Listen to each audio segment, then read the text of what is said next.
Price lord sisters, pray for India women's மினிஸ்ட்ரியின் சார்பாக தியானித்து வருகிற லெந்து கால தொடர் தியானத்தில் இந்த நாளில் நாம் தியானிக்க போகிற தலைப்பு கொடுங்கள். இதற்கு ஆதாரமாக தெரிந்து கொள்ளப்பட்ட வசனம் லூக்கா 6:38. கொடுங்கள், அப்பொழுது உங்களுக்கு கொடுக்கப்படும்.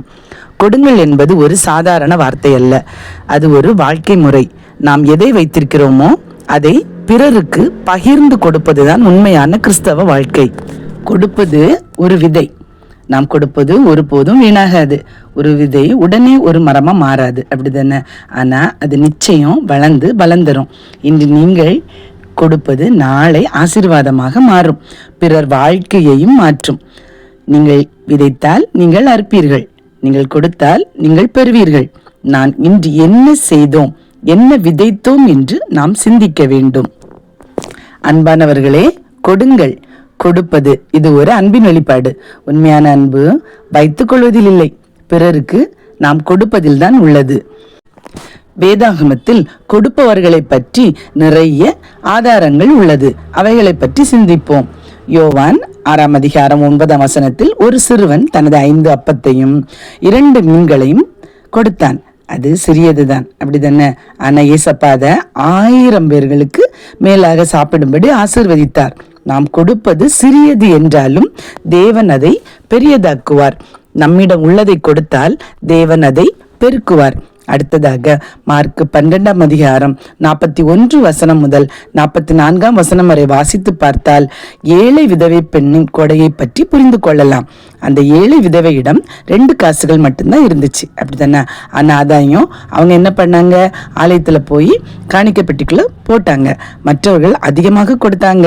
ஆனா ஏசப்பா அவளையே பாராட்டினாங்க. அளவு முக்கியமில்லை, மனமே முக்கியம். சிறியது என்றாலும் மனமாற கொடுங்கள். கொடுத்தால் அது தேவனுக்கு பெரியது.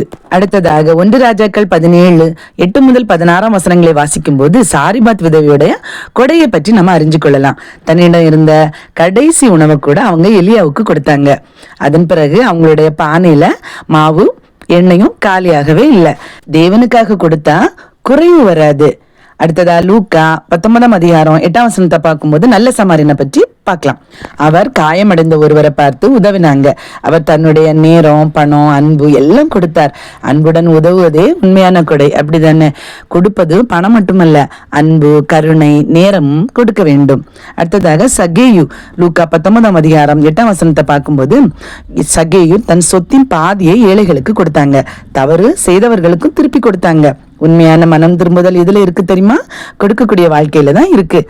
உண்மையான மனமாற்றம் வந்தால் கொடுக்கும் மனமும் வரும். அடுத்து அப்போஸ்தலர் 9:36 முதல் 39 வாசிக்கும் போது தொற்கள் பற்றி புரிந்து கொள்ளலாம். அவங்க ஏழைகளுக்கு உடைகள் செய்து கொடுத்தாங்க. சிறிய செயல்களால பெரிய சேவையும் செய்யலாம் என்பதை புரிய வச்சாங்க. அடுத்ததா மக்கதனிய சபை மக்கள் 1 கொரிந்தியர் 8:1 முதல் 5 வாசிக்கும் போது அவர்கள் ஏழைகளாக இருந்தாலும் மகிழ்வுடன் அதிகமாக உற்சாகமாக கொடுத்தார்கள். தங்களுடைய நிலையை பொருட்படுத்தாமல் மனமாற கொடுக்க வேண்டும். எப்படி கொடுக்க வேண்டும்? 2 கொரிந்தியர் 9:7 அவனவன் விசனமாயுமல்ல கட்டாயமாயுமல்ல தன் மனதில் நியமித்தபடியே கொடுக்க கடவன். உற்சாகமாய் கொடுக்கிறவனிடத்தில் தேவன் பிரியமாய் இருக்கிறார். ஆம், நாம் கொடுக்கும் போது மனதில் மகிழ்ச்சியுடன் கொடுக்க வேண்டும், அன்போடு கொடுக்க வேண்டும். யாருக்காக கொடுக்க வேண்டும்? எதை செய்தாலும் அதை மனுஷர்களுக்கென்று செய்யாமல் கர்த்தர்க்கென்றே மனப்பூர்வமாய் செய்யுங்கள். நாம் கொடுப்பது எல்லாம் கர்த்தர்க்காக செய்ய வேண்டும். யோவான் 3:16 தேவன் தம் ஒரே பேரான குமாரனையே நமக்காக கொடுத்தார். எதை கொடுக்க வேண்டும்? பெற்றதை கொடுக்க வேண்டும். அப்போஸ்தலர் 20:35 வாங்குகிறதை பார்க்கிலும் கொடுக்கிறதே பாக்கியம் என்று ஏசப்பா சொன்னது நினைவு கூற வேண்டும். தேவன் நமக்கு பல ஆசீர்வாதங்களை கொடுத்திருக்கிறார். அன்பு, திறமை, பணம், நேரம். நாம் பெற்றதை பிறருக்கு கொடுக்க வேண்டும். கற்றதையும் கொடுக்க வேண்டும். நாம் கற்ற நல்ல விஷயங்களை மற்றவர்களுக்கு சொல்ல வேண்டும். தேவனுடைய வார்த்தையை கொடுக்க வேண்டும். அப்போது பலரின் வாழ்க்கை ஆசீர்வதிக்கப்படும். ஜெபம். அன்புள்ள இயேசப்பா, மத்தேயு 10:8 இலவசமாய் பெற்றீர்கள், இலவசமாய் கொடுங்கள் என்ற வசனத்தின்படி எங்களுக்கு கொடுக்கும் இதயத்தை தாருங்க. சுயநலத்தை நீக்கி அன்புடன் பிறருக்கு கொடுக்கும் மனதை தாருங்க. எங்கள் வாழ்க்கை பலருக்கு ஆசீர்வாதமாக இருக்கட்டும். இயேசுவின் நாமத்தினாலே ஆமென்.